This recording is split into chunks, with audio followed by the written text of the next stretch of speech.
welcome back. This week I'm giving you a story of Krampus, since it's so close to Yule or Christmas. Depends on what you believe. My parents often told us children about Krampus when we misbehaved, which was too often. I was raised in the cold regions of Germany. We did not have Saint Nick, but was told that it was the All-Father Odin who delivered us gifts of candy.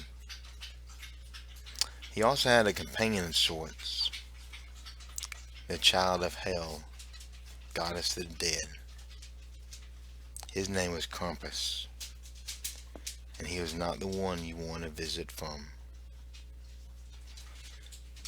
Out of all the children, my cousin was no doubt the most troublesome.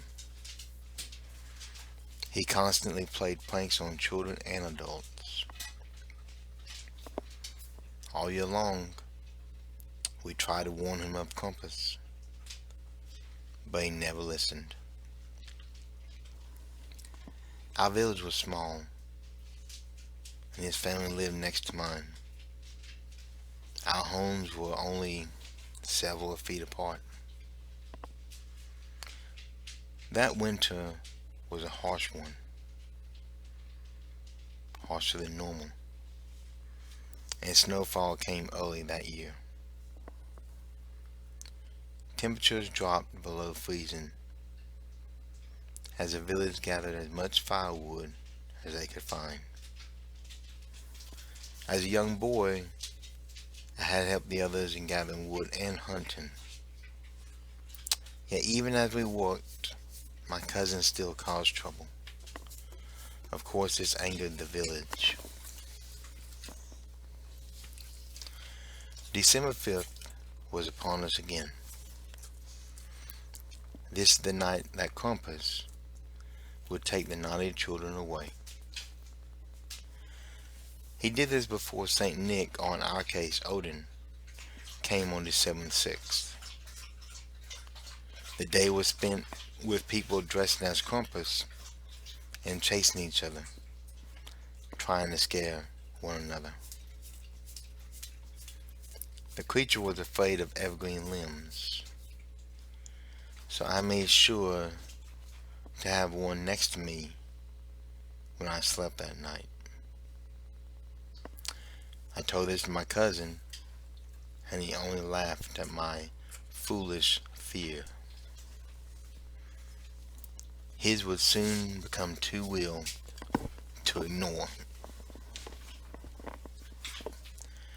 As we all turned in and tried to get a good night's sleep, I hugged the branch tightly next to me. Before long, I felt a cold chill in the air, one that froze me down to my bones.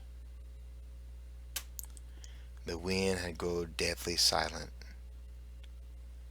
as I saw a true nightmare beside my bed. I do not know how he got in there without so much of a noise, but the half-goat man was now looking down upon me.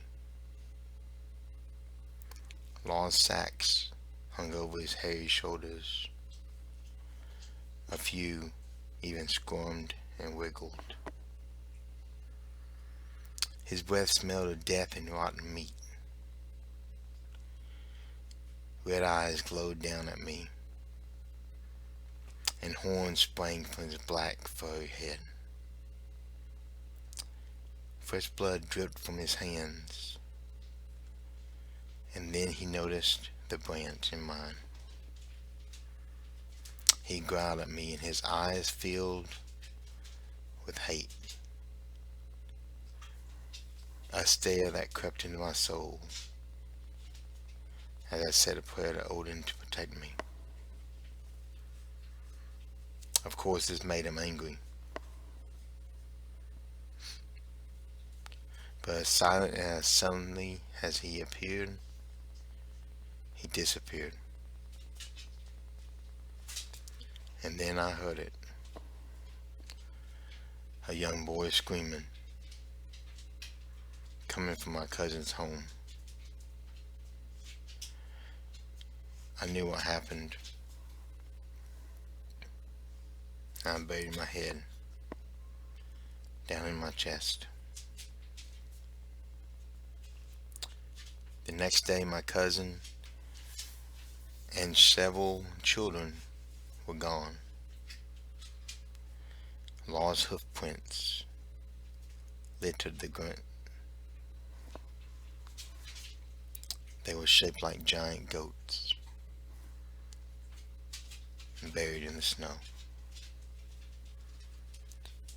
I was never naughty after that night. I also kept an evergreen limb next to me as I slept. Days later, I remember having a dream. And in my dream, I heard the missing children screaming, crying for help.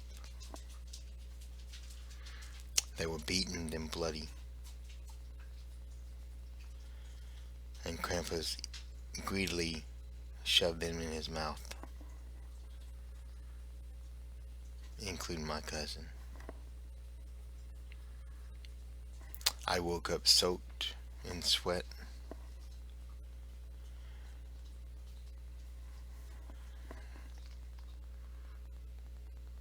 And still shake my head when I remember it.